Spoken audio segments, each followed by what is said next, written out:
BeastNet is brought to you by James Safety Services in partnership with OCR Buddy and OCR Strong. Here we discuss all things OCR and fitness related. Welcome to BeastNet. A 10K and then came back, and then I thought I had enough time, but I was just a little, yeah. Oh, how did the 10K go? It went good. I did it with a friend, but it was really two 5Ks. We did a 5K with weight, then took off the weight and ran another 5K. Okay. So it was good. My times still aren't where I want them to be, but they're getting better. So there's Okay. that. So they're getting better. I've been working on interval to try and help with my breathing. So I have an app on my phone that'll tell me, 2 minutes, okay.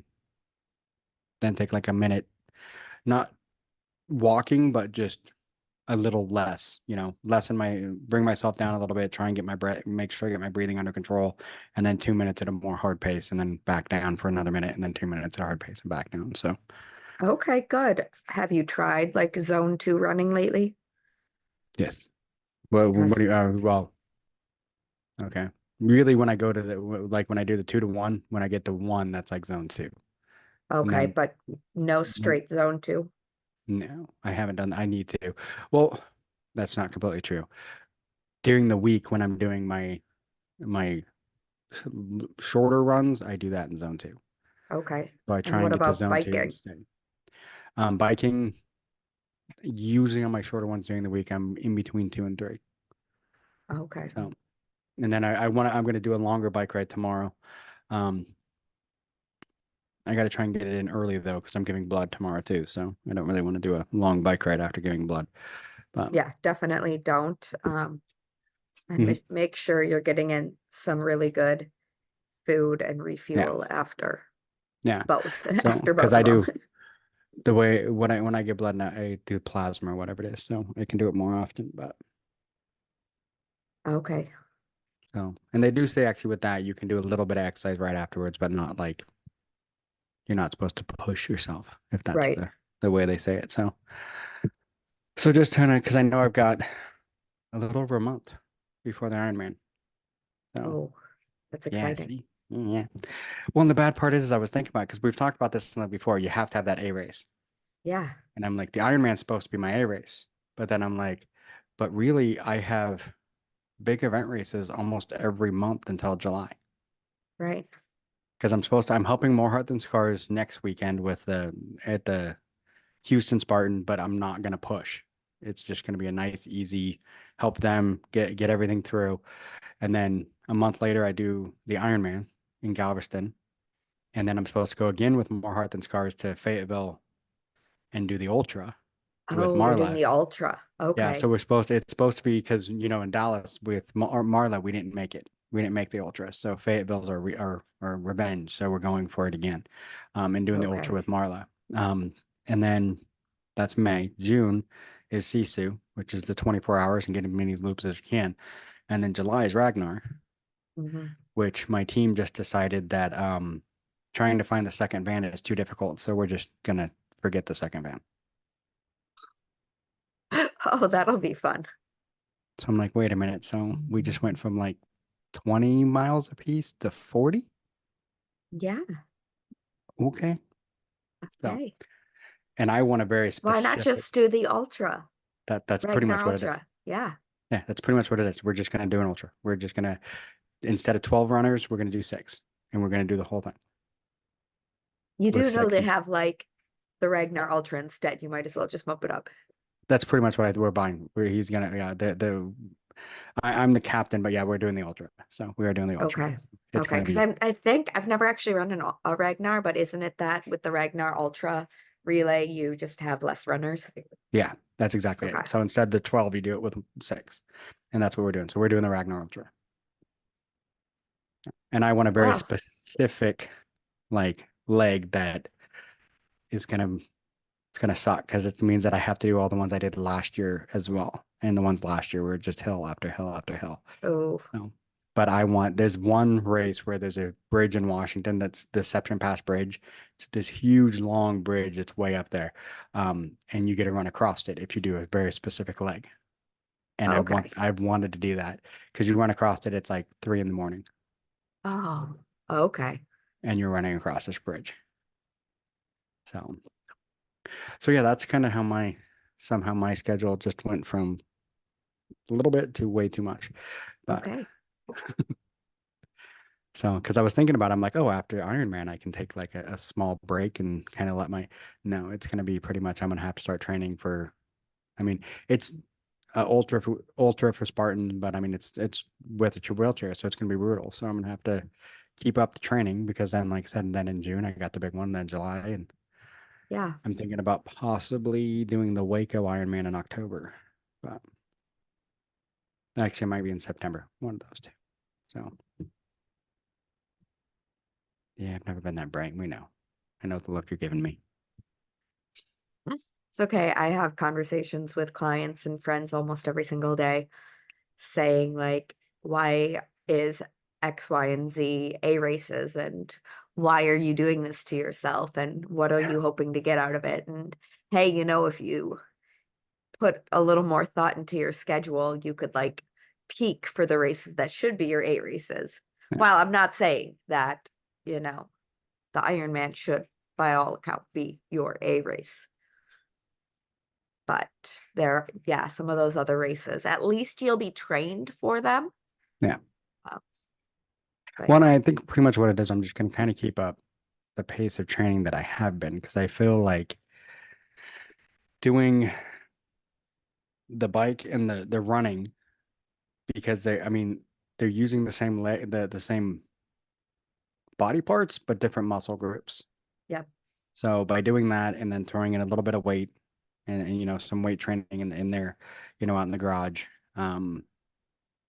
the endurance and everything else that I'm gonna get from doing that is gonna help me on all of them. Okay.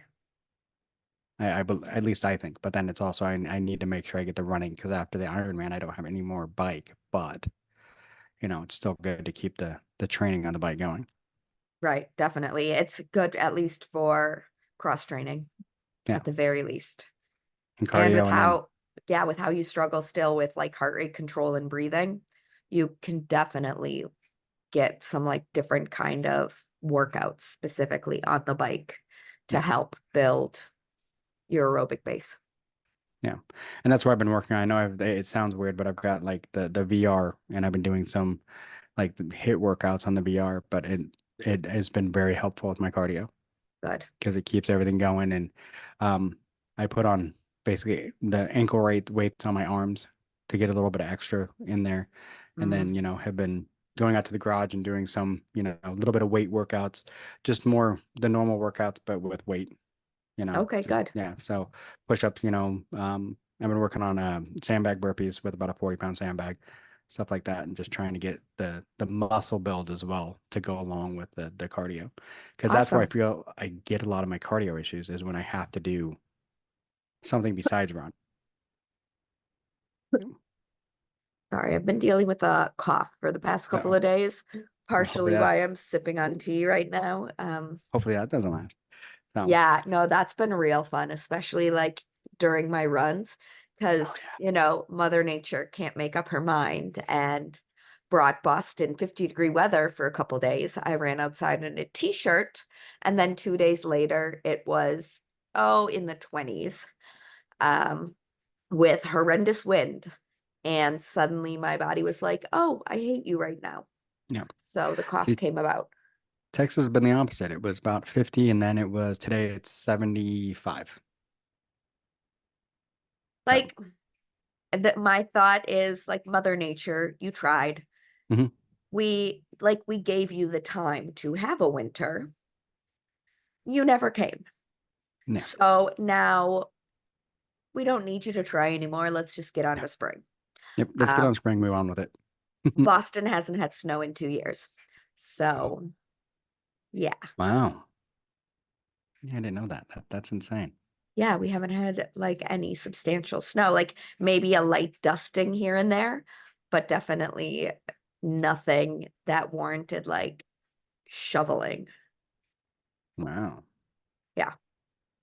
Yeah. See, in Texas, when the one time it dropped below 30, that like everyone lost their minds. Like Yeah. literally, my company closed for the day because it was too cold to go to work. We've barely had a day where the high has been below 32. Wow. So, and you're like a lot closer to the equator than we are. Yeah.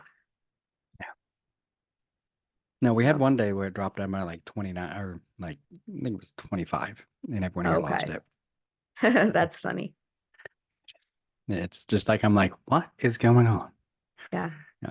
Work's like, we're closing for the day. And I'm like, there's no snow. It's just a little cold. They're like, yeah, no, we're closed. Okay. That's cute. Yeah, that's what I thought. I'm like, all right. And I'm like, okay, I'll go run in a sweatshirt right now. Yeah, I that's don't pretty even much my need to thought. bring out my like running jacket. Yeah, that's pretty much. I'm like, okay, whatever. Gives me a day to do whatever. Yeah, So, exactly. yeah, right on. So that's kind of been what I've been working on, trying to get back to where I was, you know, physically. The hard part's been the mental. We've talked about that in the last couple episodes. It's just the mental of doing it. Yeah. You know, once you get out of it mentally, it's very tough Yeah. to get back into it. So that's been my big push, is just trying to mentally get back. And I've been kind of forcing myself, and now it's getting more and more where it's like I don't feel right unless I do it. So I'm like, okay, that's good. Now I'm getting back into that where it feels like I have to do it. And that's what I want to get back to. Okay. Like not have to, like I don't want it, like I have to do it to feel right, if that makes sense. So Oh yeah, definitely. yeah.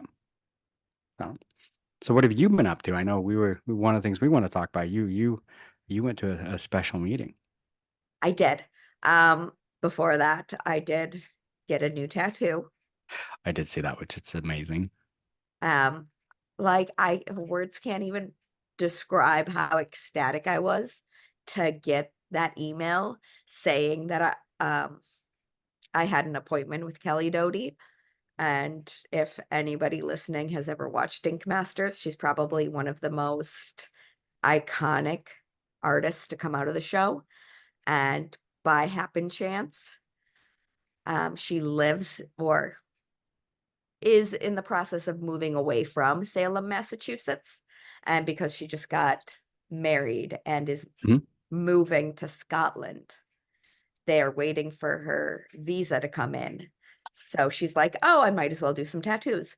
So they posted it on Instagram, and I was like, yes, I need a Kelly Doty piece. I don't even care what you put on my body. I just want a piece of art.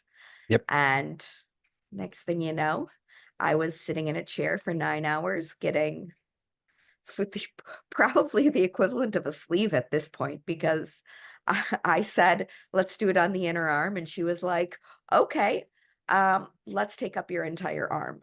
So it is pretty substantial, and I am obsessed with it. Oh yeah. So I saw the that picture of it. It's amazing. it is so beautiful. It is. Um, It is.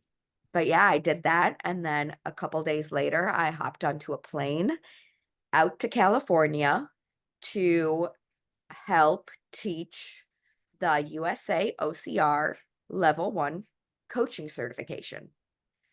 Now, a little bit of background. I did not attend the first USAOCR Level 1 training cert back before COVID.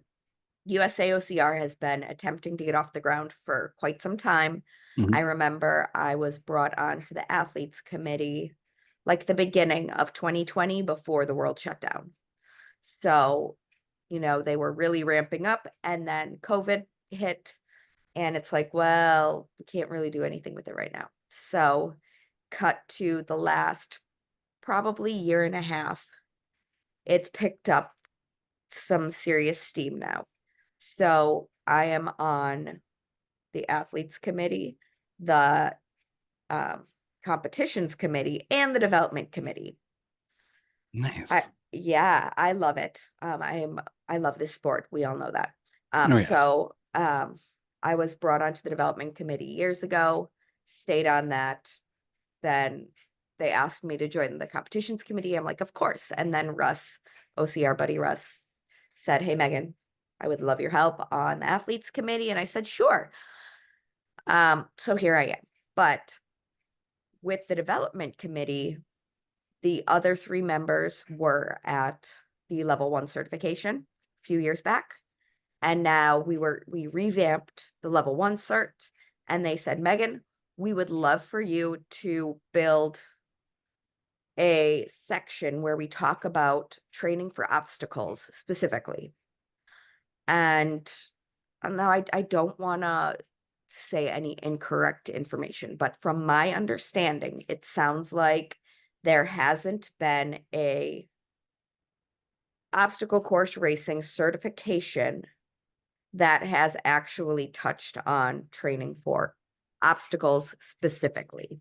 Yeah. So, they talk about the strength training, they talk about the running training. But our goal, or my goal specifically, was to come in and show the participants how to start shifting their mindset to think, how can we start thinking about training specifically for obstacles? And in particular, not everybody has obstacles to train on. So yeah, we can all say, hey, go find some monkey bars at your local park or your school, or, hopefully there's an obstacle gym somewhere nearby. But if a coach doesn't work at an obstacle gym, we don't want to discriminate against them and be like, oh no, we're only going to cater to like the obstacle gyms, or, somebody who has specific equipment.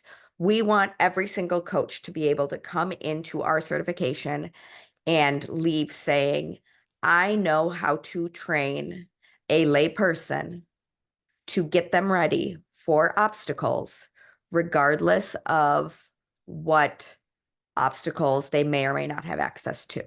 So that was really my focus with the certification. Well, and we've talked about it before, where you've talked about that a lot of time in training for an obstacle, it's not specifically training for that obstacle. You're training muscle groups and muscles to do specific things that will work on multiple obstacles. Yes. And that is one of the biggest takeaways I wanted to make sure to address, that we aren't training one specific technique, that we want to hit as many different areas as possible with specific exercises. So there's a saying in pretty much every single avenue in life. We've all heard it: KISS, keep it simple, stupid. Mm-hmm. It's always, simplify everything as much as possible. Train smarter, not harder. If we can find, 3 exercises that hit multiple different things in one go versus, 10 exercises that hit on one specific thing each, you want to do those 3 exercises over those 10. It maximizes your time. It's going to give you the ultimate benefits. So with the basic foundation of obstacle course racing, we talked about this thing called proprioception. And if you haven't gone through full, fitness education or, human body education, you might not be aware of what this word proprioception means. A lot of people hear it and say, oh, it's balance training. Well, proprioception actually means your body awareness as it moves through space. So your body's ability to tell where it is as it's moving. And that is the biggest factor when it comes to obstacle course race training. If you're hanging on a monkey bar, you want your body to be able to say, I need to move forward. I have to get my body moving forward, and I have to get that body moving in some way, shape, or form. And if you hang from a monkey bar and say, I can't go anywhere, well, that's your proprioception saying, I don't know how to move through space. And, so proprioception is this big factor that, allows us to do pretty much everything in life. It's how we sit, how we stand, how we physically move. we need to be able to have that awareness of what we are doing at any given point. Well, we ultimately, as we're going through obstacles, the biggest determining factor in our proprioception is our body's center of gravity. So how we can keep our body tight, so then as we're moving, we're not like flailing our arms, our legs, or, we are physically resisting gravity. The tighter your center of gravity is, the more you can move it without feeling like you're just going to drop.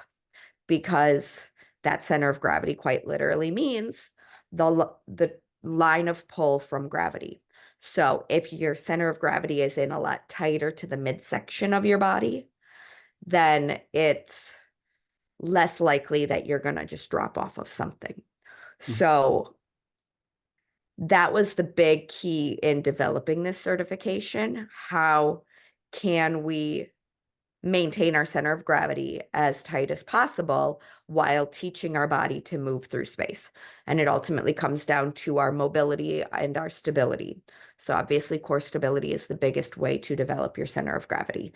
But one thing a lot of people who, again, aren't familiar with this term proprioception, they are less aware about the proprioceptors in our hands. And we have talked about it so many times, how gloves, you do not need gloves when you are on an obstacle. If you have this sense of, I need gloves to be able to hold onto an obstacle, that is a big red flag that your center of gravity is off, your core stability, your mobility are completely off, and you don't have that body awareness.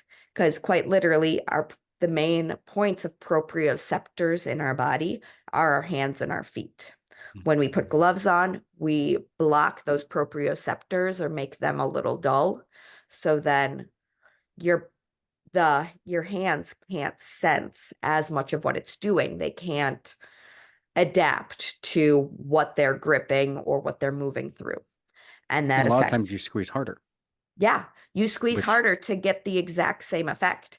And I mean, I think I've talked about it on here, like me running my first obstacle course race, over 10 years after I quit gymnastics, I was like, I haven't been on any kind of bar to swing in over 10 years. So I guess maybe I'll try some gloves, because I know when I was in gymnastics, we had grips to protect our hands. And as soon as I went to swing, the gloves just shredded off my hands in the first swing. And that's because my hands were like, oh, we know exactly what we're doing. But no, we can't move with this, like, this thing that's supposed to be like super tacky. We can't move like that. So we're just going to get rid of it. And it just shredded the entire gloves. And the proprioceptors were like, we got this. We know how to move you. We don't need this. Yeah. So that was the big key in developing this certification, was, starting from square one, identifying your client's limitations and saying, okay, what are their issues? A lot of times, people who can't hang from any kind of bar, they lack the wrist mobility. We spend all day typing on a keyboard. We don't actually go into the extension of our wrists. We stay in flexion or we stay in neutral. Even if we think all of our grip training, we maintain a neutral wrist. We're really strengthening the flexors in our hands, but we're not getting anything for the extensors. So we need to be able to maneuver flexion and extension in our wrists, even if we're not physically extending our wrists as we are swinging, we're still stabilizing from it. And, the amount of wrist mobility we have directly relates to our shoulder mobility. So we start with our wrist mobility, then we work up, we build stability in the shoulders, mobility in the thoracic spine, and then we teach how to actually stabilize the core and use the body in one unit, versus you see a lot of people who maybe they can like move their lower body, but their upper body doesn't come with. Or, you know, they go and they try to lock off and try to move and they can't get anything going from their lower body. And they're like, okay, this is either an upper body or this is a lower body. And it's like, no, this is the total body. Yeah. So that was the biggest concepts that I really wanted to focus on when developing this certification, or this part of the certification. I'm not going to take credit for literally anything that I didn't touch, because we did have 3 other phenomenal coaches who were also teaching this certification. That's awesome. And I mean, it's because it's one of those things, we've talked about this quite often, that a lot of time people get way too focused, like, hey, my hip's hurting. And then you get so focused on your hip, and then all of a sudden it's like your hip's hurting because your knee's not working right, because your Right. ankle's not doing this. It's all one big piece. And then also, hey, that problem that you're having with your back is also because of the same thing.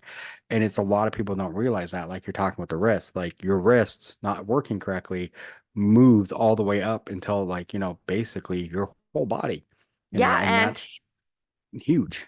Converse, or in that same vein, you know, we talk about you can grip too tight Mhm. when you're trying to swing. Well, that gripping too tight is causing the flexors in your wrists to become even more contracted when you already don't have great extension in your wrists. So your wrists are coming into a greater flexion and tightening all the way up. So then, you know, when we're over gripping, not only can you not swing, but if you try to swing, then you're just going to tear your hands, because your hands, again, the proprioceptors in your hands know what they need to do. And again, fat guy in a little coat, Chris Farley, as soon as they go to swing and they realize they don't have any room, they're like, up, but no, we're going to make room. We know what to do. Yeah. Sorry, the rest of the body hasn't gotten the memo, but we're going to do what we're designed to do, and that's move. Mhm. And ultimately, that's how so many people end up ripping their hands. I mean, same thing goes with, you know, ninjas, gymnasts, anybody else who has to grip and swing. As soon as their grip starts to fatigue, they end up gripping harder. Or if their hands are wet and sweaty, they have to grip harder. And they ultimately end up tearing their hands. So that's why so many people have to wear chalk, is because if they get the littlest bit of moisture, they overgrip, they tear their hands. Yeah. Another one of the things that I really wanted to address, and, you know, I have gotten so much hate throughout the years from people for my stance on dead hangs and how I want the OCR world to do away with dead hangs. But one of the other things that I brought up throughout this certification, as I was putting together exercises, I did identify the difference between dead hang and active hang. And I started by talking about a book that I read, ironically, on the plane out to California. It was like a thriller where, you know, this teenage girl was like burying a dead body. Mhm. And she was like having a monologue with herself, like an inner dialogue, and thought, I wonder what is heavier, a dead body or a living body. And I mentioned this to the class, and then I said, okay, now I want every single one of you to go up and dead hang. And of course, they're all fitness professionals. They got up. It took some people a while to dead hang, and it's like they were just hanging there. And I said, okay, you guys can come down now. Like, now, how many of you can truthfully say that you were dead hanging? And I again referenced, what is more heavy, a dead body or a living body? Said, now, was that a true dead hang? And they're like, well, no, because they have the awareness of, oh, I'm hanging from this bar. So I'm going to squeeze my body. I'm going to hold my core in. I'm going to try and take as much body weight off of my body as I'm hanging. I said, okay, now how many of your clients get up onto that bar and you say dead hang, and they truthfully dead hang? They don't know how to actually contract their core to take weight off. Is a dead hang truthfully safe for those clients? Most likely, It's going to be only for the sole fact that our body will not push itself past the point of pain in a body weight exercise unless you've physically turned off that pain mechanism. So unless you're like a David Goggins type who can, allow their shoulders to fully dislocate before their body says, hey, I'm in trouble, like nobody's going to actually push themselves to the point of pain, but they're not going to get all that much of a benefit from going up, feeling all of their body weight, not being able to really contract too much. And again, everybody is relative, so I don't need people coming at me like, "Oh, don't come for my dead hangs." Like people can see benefits. They 100% can. There is a lot more beneficial work that can be done on the ground to develop core stability before they put themselves in a compromising position where gravity is physically pulling them down and they're not resisting it at all. No. So I said, while I understand the benefits of a dead hang, the time under tension, the factors in grip, it can give you some really great core stability attributes when you know how to contract your core.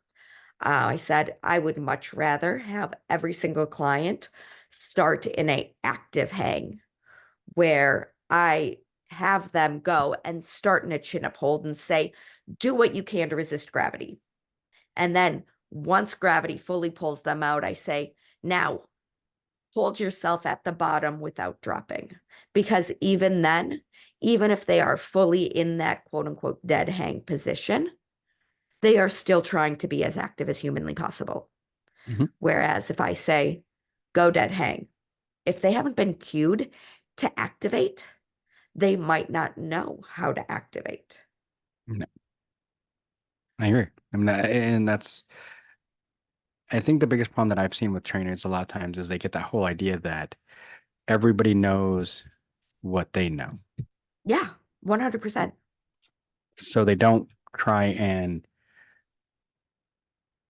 explain things. So it's like, oh, go dead hang. Well, if, like you said, the layman's going to go dead hang, they're just going to hang there. Where with no activation, if you do like you're talking about, where you get the active part, now it's like, oh, okay, I get it. Because honestly, until you just explained it, I never thought of that. No one's ever told me to activate. It's just dead hang is just you hang there. And it's literally just dead weight. Yeah. And it Yeah, hurts my shoulders like hell. That's why I never do exactly. it. Exactly. And I'm not to say that you wouldn't get benefits from dead hanging, but a lot of people, if they don't know how to activate, it is, and for a lack of better ways to describe it, it is pulling your shoulders out of the rest of your body. It is causing a distraction in your shoulders. So it can be really great for your joints if you know how to resist, but a lot of people don't. Yeah.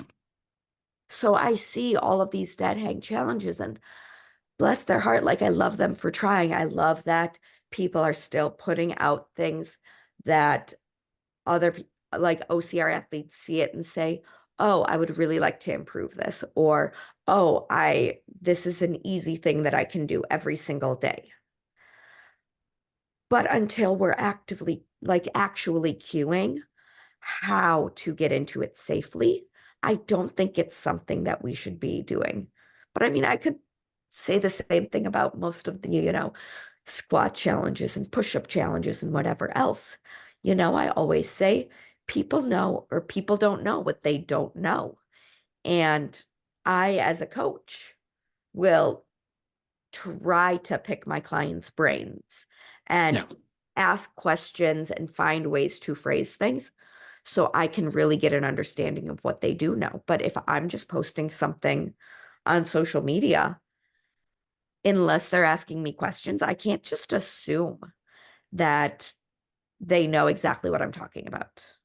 No. People don't know what they don't know. So you hear the word dead on a hang, you have to assume that they are quite literally being a dead body while attempting to hold on. Yeah. And for me, it's one of those things. I mean, and most people know one of my biggest issues that I've had, especially when I was, at my biggest, my right shoulder will dislocate. Mhm. So, and that's why I'm one of those ones that was like, oh, let's do a dead hang. I'm like, no, if I hang dead like that and put all my weight, it's all on my shoulder, and that shoulder is going to come out. And it Yeah. doesn't feel good to put it back in. So, No. no, And it's really not good for your no, it's shoulder not. It's not. because, you have the labrum and all those muscles and Well, that's one of the things I was taught when I did the first aid. I'm like, I'm horrible about this. I've done it. I popped my shoulder back in and just kept going. In fact, one of the Spartan races, it dislocated 3 times and I put it back in and just kept going. Yeah, it wasn't good. That was the last one I did at 310 pounds. But I'm like, it's bad because you have everything in there. You have to lay every time it dislocates, you're stretching, you're tearing, you're doing something to the muscles and the tendons and the leg, everything in that shoulder. And then you put it back in and you're not giving it time to heal. yeah, And then who knows what you're going to pinch when you put it back. So, because I've done exactly. that one. Well, that's So, why you and should go to the hospital and have them yes, reduce it. you really should. You should go to the hospital. Anytime you dislocate it, go to the hospital.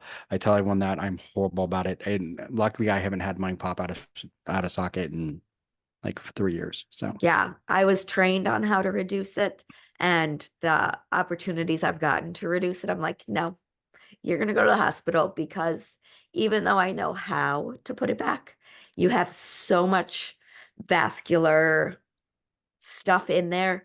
If I, if anything, nerves or mhm. arteries, veins, if those get caught in the capsule as I reduce it, you're in for a world of trouble. I would much rather have a doctor go in and do it, and they can x-ray and they can see what all is going on if need be.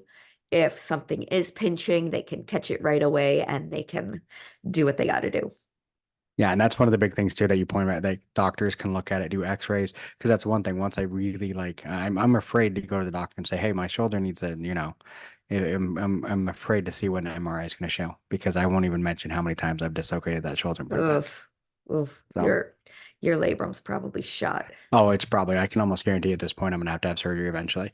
It all started, I did it in my 20s. So, Yikes.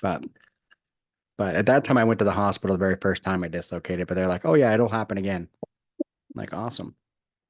So, but yeah.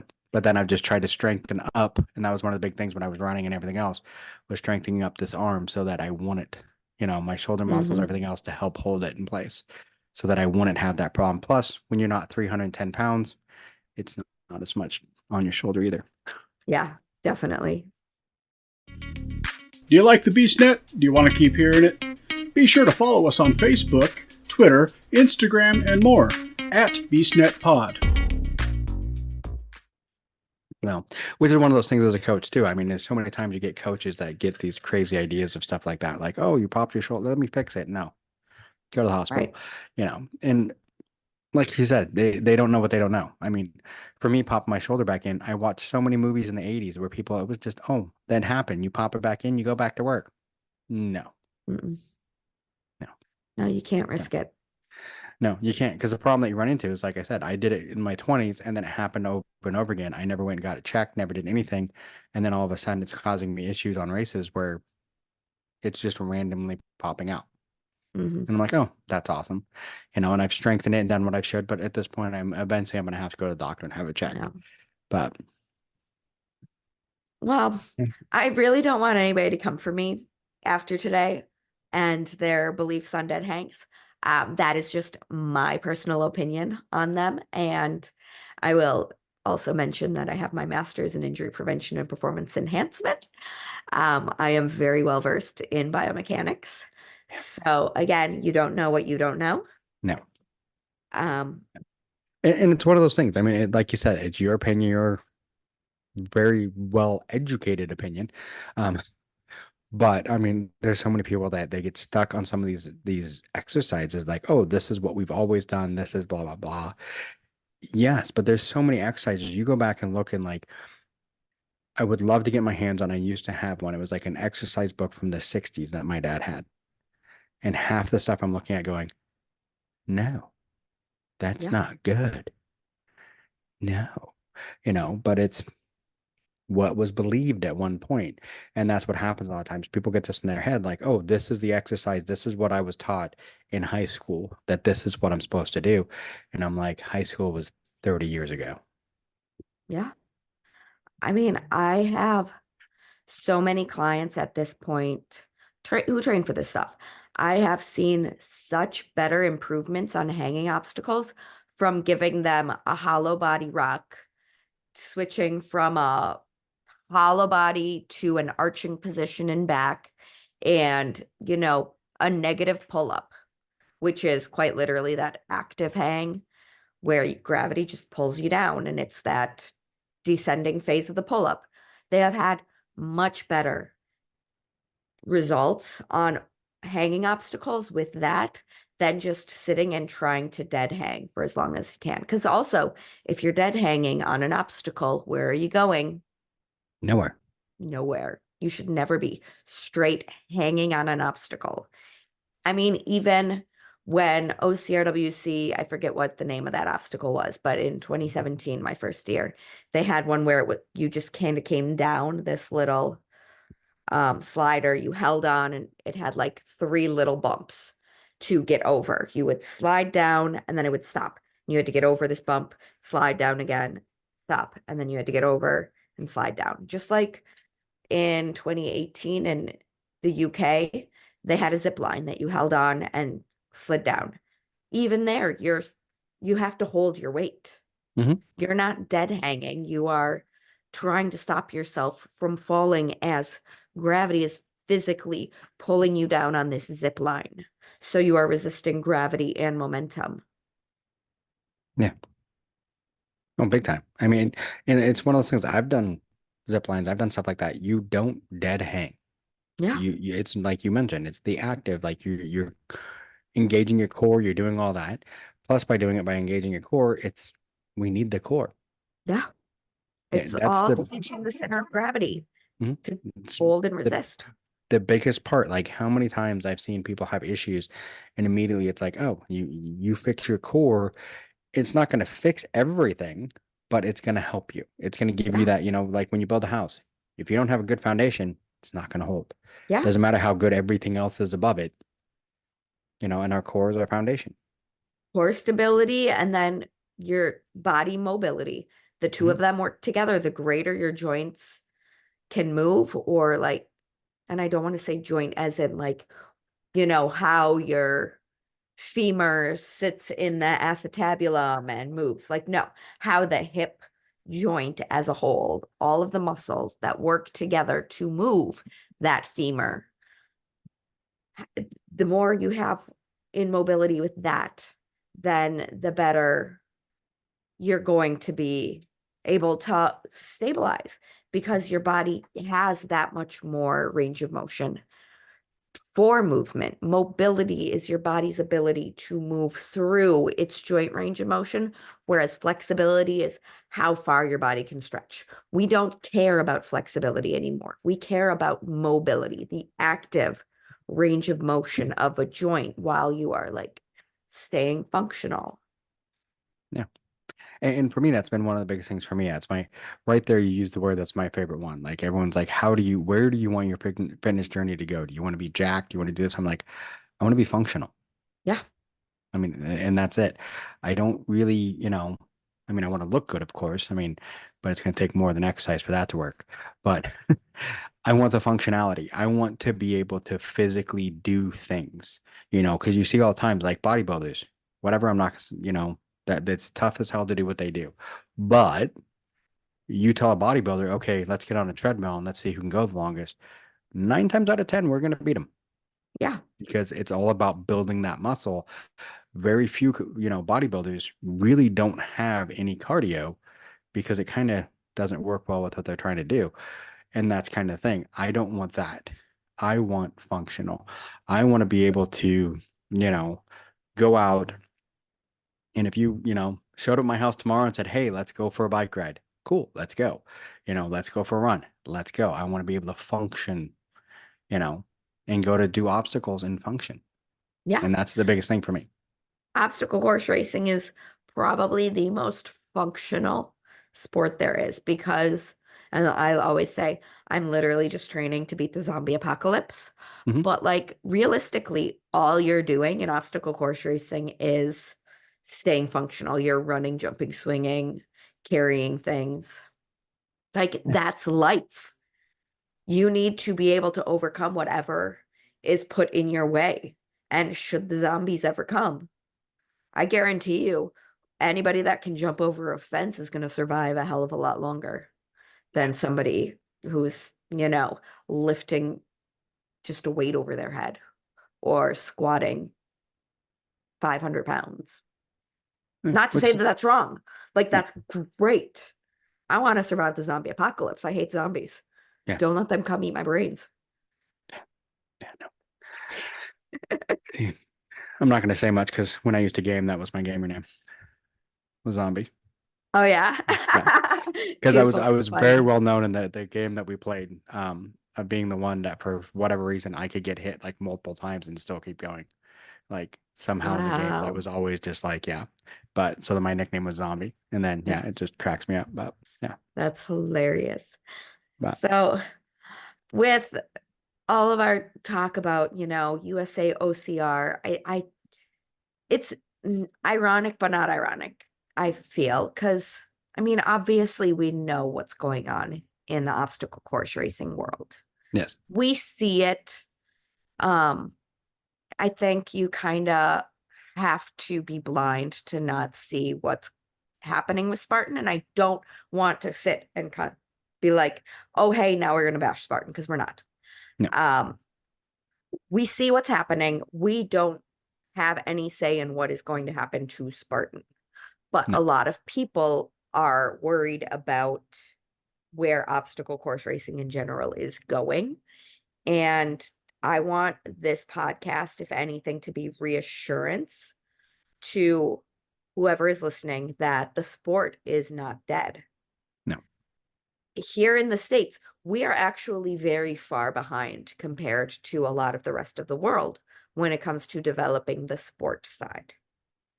There are other countries who are much more progressed in where the sport is going. We just so happen to have this giant brand that was throwing money at everything it could for so long, and now they can't anymore. So our pros are very money driven when the money has dried up. So, we see all of the pros that went over to Saudi Arabia, and I'm not going to get in on my views on that, but compare the people that went to Saudi Arabia to the people that have applied or last year raced as USAOCR. And it's like, well, we didn't get the numbers because not only was there no prize money to win, but USAOCR as a whole does not have money right now. So they couldn't pay for the athletes to travel. So our pros who are like, we just want to win money, they weren't going to be like, oh, well, now I have to pay for my own everything. And bless their heart, like, I'm not here to rip on them either. This is in part their job. So go where the money is. Mm-hmm. But if anybody is looking to really be competitive in the world of obstacle course racing, they should be looking to come out to USAOCR. They should be supporting USAOCR, becoming a member of USAOCR. It's free. You do not have to pay a single thing. We are working actively to build race series, which it would be, as of right now, the for-profit brands, because there's like no not-for-profit brands at this point. But it would be a way for us to get qualifying, and then hopefully we can get sanctioning of some of the brands. So then we can say, hey, this is USAOCR stamp of approval. This is going to prepare you for, USAOCR national championships or whatever else. We are going to have a national championship race. We are finalizing the date. I am not on that committee. I'm not going to speak on what's happening on that side. But we are, we're going to be holding more coaching certifications. If you want to become the coach at the international level, you are going to have to go through the different levels of USAOCR coaching. Right now, I've reached out to Spartan. I am hopefully going to try and get Spartan to work with us to offer CEUs for like SGX coaches. But I've been through both SGX and through the USAOCR coaching cert. The USAOCR coaching cert is much more obstacle specific than SGX. And I love SGX. I'm not going to knock that. I've been through level 1, level 2, not knocking that. If you want to become an obstacle course racing coach, if you're going to want to coach on the world level or the national level, if you want to just learn more about how to train for obstacles and you're a coach, come take the USAOCR level 1 cert. We're going to build out a level 2, a level 3. We'll let you know when we're up at the top. We are going to build all of that out. And the way to support the growth of this sport is to get involved at USAOCR. Unfortunately, this sport needs to take a step back in terms of, the professional, quote unquote, side of it all. We have to have race brands saying we can't pay out at every single race. What Spartan said it, I think Savage has said it. Tough Mudder has been like, well, we don't know what, if World's Toughest is going to have payments for the year. We just don't know what the payments look like for the sport. So you have to be okay with racing brands that don't pay out if you want the sport to move forward. Yeah. Which totally makes sense. I mean, it's one of those things that I think the biggest problem that we have, and I'm guilty of it as well, I believe, we got spoiled. Yeah, we 100% got spoiled. We got spoiled with races from, all the different brands for years. And then COVID knocked a couple of them out. And now we're seeing that, everything happening from that, the backlash, because now we're getting less and less people at races. I've seen at all the races, I didn't do a whole lot of races last year, but the ones I did do, it wasn't what I remembered, and the people and everything like that. It's a lot less people, a lot different, and we've had another brand that just went down, what, 2 weeks ago? Yeah. So, I mean, we're seeing less and less brands, which happens. We see that in anything. You see it in anything where all of a sudden you get all these brands because it's huge, it's amazing, it's everybody wants to go do this, and it's the next big thing. And then they start dropping off because it stops becoming the next big thing. And that's what we're seeing with OCR right now. It was this huge thing, and now it's kind of hitting that dip. And it's just a matter of seeing who survives through the dip. And I mean, when you have people like USAOCR that are pushing to say, okay, let's come together to help make sure this continues on, which is amazing. So Yeah, that's I mean, that I want to get more involved in that. That's something I need to work on. USAOCR is always looking for more volunteers. Anybody can become a member right now if they are obviously in America, US citizens. If you are not in the US, you can look to your own nation's governing body. We are all working to build up, the World Obstacle, FISO. These are the people that are going to get it to that Olympic level if that is the future. We don't know what the future holds, but we are working to build out legitimate championships and, actual standards. It doesn't mean that every single race is going to look the same. We are not going to, quote unquote, standardize in the sense of, oh, the sprint is 3 miles or 5K. The super is 10K. The beast is 21K. It's going to be, all of these races can have their own individuality. You don't need to all be mandatory completion or all be penalties or, your way is correct and the other way is wrong. But we are going to find ways to say, hey, yeah, you meet the criteria of like safety, officiating, medical, like the bare bones basic, like your timing is accurate. You are going through a proper timing service. You have insurance. And through that is going to then get that USAOCR stamp of approval to then be able to qualify you to go on and race at the world level. Yeah. Because unfortunately, right now, we don't have that here in the US. And, people are just kind of saying, well, Spartan doesn't come to my area, so what can I do now? Well, we all know, go to OCR Buddy and take a look. But also, if you want the most competitive of races, or if you want something that's set to a specific standard, we are building that. We are going to get that. But we're still young. Patience, come join us. Stay up to date on what USAOCR is doing, and in time, we can build and build and build. Yep. What's funny is that you keep mentioning OCR Buddy, and that's Oh, yes. what I took off my head right before we recorded, because when I ran and everything, I had this on my head to keep I my hair love out it. of my eyes. So I love OCR Buddy. So I love OCR Buddy. yeah, I talk to Russ Russ is great. so much. I'm an ambassador for them, so I'm Me not sure what too. that means, but me too. I mean, I've been an ambassador for years, and like when he sends out the email, like, "Hey, are you going to continue on?" I'm like, "Yes, I am." He's like, "Well, you better." I'm like, "Don't Yeah. worry, I will. I No, they're will." great. Yeah. Oh, he's phenomenal, and I mean, Yeah. he is, one of the people spearheading USAOCR. Russ, I mean, love him to death. He does so much to the point of he is stretched so incredibly thin, and it's all for the love of the sport, the love of his Mhm. family, the love of his temple, the love of everything he does, that, he puts his heart into absolutely everything. He does. He does great. I love Russ. So, and then Bonnie's great too. Bonnie. Yeah, So Bonnie's that's phenomenal. where I got this with Bonnie. So Yeah. no, because I was like, I need one because I have one. I have a More Heart Than Scars one, but I can never find it.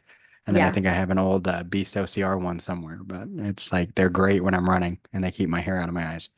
So, but yeah. So that's awesome. I mean, the OCR USA it's the future. And I mean, I think people really need to understand that. Like for all of you out there, and I see it constantly on Facebook, and I'm like I said, I'm guilty of this too, complaining about what's happening in OCR and all that. Stop complaining. Go to, I mean, keep complaining if you want to, whatever. But go to OCR USA and like try to do something. Yeah, Do I'll be something the about it. first to admit I will call Spartan out anytime I am not happy about something, to the Mhm. point that I'm sure they hate me at this point. But it's Yeah. like, I tell it like it is. I'm telling you what I'm seeing. I'm telling you what I'm hearing. Like, the community isn't happy. But like, and I've been accused of just sitting and complaining. I'm not complaining. I'm literally bringing you the complaints of people, and then Mhm. I'm going and I'm trying to do something of it. I Yeah. say, hey, what are we doing for the SGX coaches? How are we building the SGX coaches more? But also, here we have this certification, and it would be awesome if you could approve it for CEUs for SGX coaches, because it is going to be a great thing to bridge the gap from like your SGX certification to your obstacle specialist certifications. And it's giving you a whole nother level of training specifically. And then also, like, wouldn't it be amazing to see, the USAOCR head coach, you list who they are, and it says, CSCS and SGX in their credentials. Like, Yeah. Spartan should want that. So like, here, I am bringing that to you. Let us approve it. Let's work together on this. They say Spartan wants to get us to the Olympics. Here, Spartan, here it is. We just need you to like approve. Yeah. And Help us help you. yeah.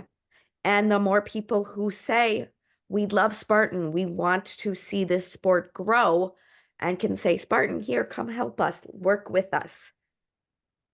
Hopefully the better, but who knows? We don't know what's actually happening for Spartans. So instead of just getting depressed and saying, oh, we don't know what's going on anymore, say, hey, we don't know what's going on with them, but we can figure out what's going on with, the One, governing body yeah, and the and sport. I think what it is too is to remember that, and like I said, I'm guilty of it too.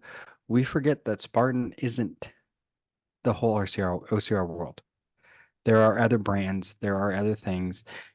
Spartan is the Mm-hmm. big one, but there's still ones under it. I mean, there's still, we still have all these other race brands. We have, OCR Buddy, like you said, shows us all these ones. So we get that all the time. Hey, oh, Spartan doesn't come to my area, but once a year. Yeah, but there's this one and these local ones. And there's all these other ones that you could do. They're just not Spartan, but they're still I, OCR. I will also go off on a little bit of a rant because I am so sick of telling people like race local brands. And they're like, I have no local brands. I said, when I say local, I'm not talking about local just to you, but the brands that are Yes. in the small communities, because those local brands, they aren't just cash grabs looking to hand you a shirt and a medal. They are pulling out the community. They Hmm. are stimulating the community economy. Me and I will always go back to Indian Mud Run. They have my heart. And if you haven't responded on their post about the shirts, I strongly recommend you do because they are looking to still sell shirts for that final from that final event with names on them would be amazing. And Indian Mud Run was always a fundraiser for their community, Hmm. but they would pull out people from all over, not just the US. They would bring people from Canada, the world, whatever, to come out and run in this teeny tiny small town in Ohio. And every business you would see a sign that says, Welcome Indian Mud Run. And they had their ROTC as their volunteers. You would walk Hmm. into any little business and they'd say, Oh, you're here for Indian Mud Run. Oh, you're here for Indian Mud Run. They would have people from the community come out and support because we are there supporting their community as well. Yeah. And that is going to be the same with any quote unquote local race that you go to. Yes. It is a way to further stimulate their economy, and they genuinely want to see these races continue to succeed because they are bringing more people to their community. Yeah. Plus, those smaller brands, they have more time to build new obstacles, to think of new ways to increase the challenges, increase the competition. Hmm. They're not just cranking out races week over week over week over week. They are building the best thing humanly possible because as their brand continues to improve, their numbers should hopefully continue to improve. Their numbers continue to improve, then the race, one state over will hopefully continue to improve. Look at what they've done in the Chicagoland area. All of those races, the Abominables, the Highlander Assaults, the Frontlines, hell, the War X, the Midwest OCR, Hmm. insert what there's like mythic race out there in Missouri. They are not the same company, but they all go to every other race. They put up their tents, they advertise about their race at these other races because they know they are all one community. Even Hmm. if, the money at Highlander isn't also going to Abominable, it doesn't matter. If they can get the Abominable racers out to Highlander and the Highlander racers out to Frontline, then as a whole, they are all going to survive. Yeah, it builds the community, like you said. And I mean, that's one thing I think a lot of people miss when we do say that, race local, race local. We're not messing, I'm not necessarily saying, oh, I'm only going to race in Houston, Yeah. and I'm only going to race near me within, a couple hours. No, that means your local races, like, going to, in fact, I just had Frontline on, and talk to them about theirs, going to those races out in the middle, in supporting, because like you said, Indian Mud Run, a lot of those, they support something, you know, usually they do some kind of charity stuff like that, and help their community. And even if they're not, just bringing people into the community helps the community.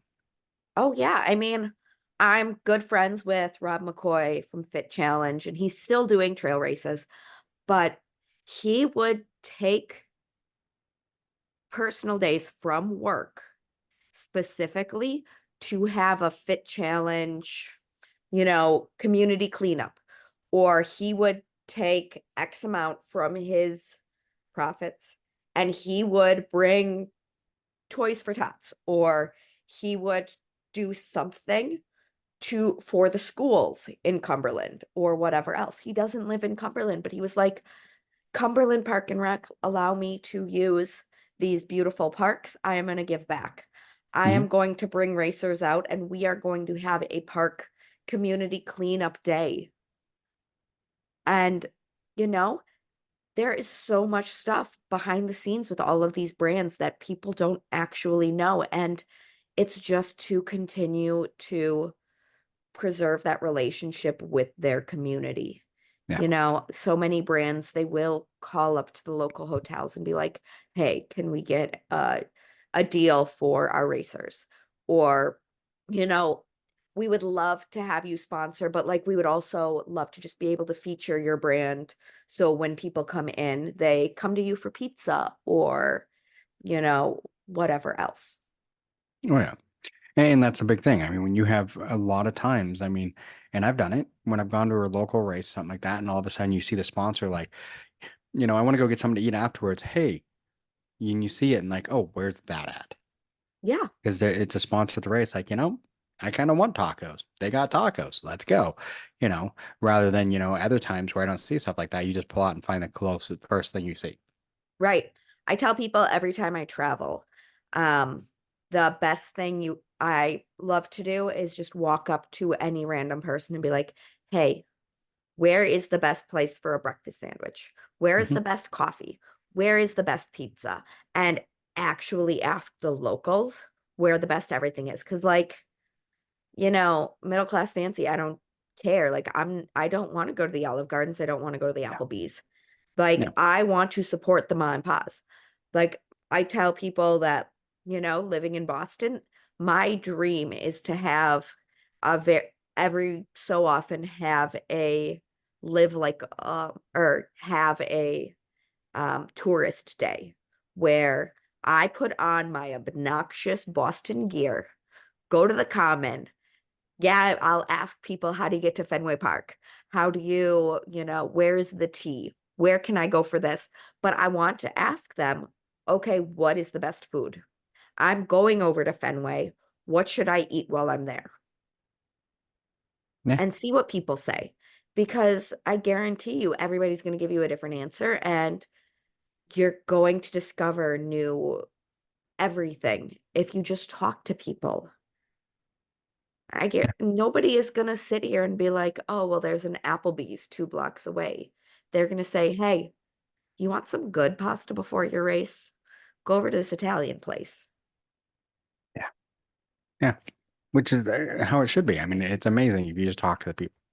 So, but we are getting close to that. I I think know. we I actually told you I passed would it. go on a tangent. Oh, that's okay. Oh, I could rant about that stuff all day. And again, I don't want people coming for me because Yeah. I dislike dead hangs, or oh my gosh, I insinuate anything about Spartan, whatever else. I love Spartan.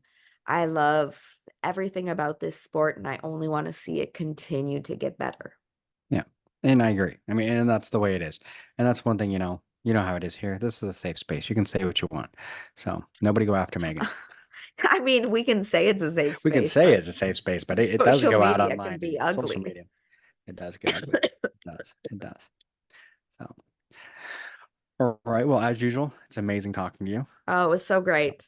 I will have to talk to you soon before I do my Ironman to Yes, see where I'm at. I want to talk before the Ironman. We'll talk before the Ironman. It's going to be,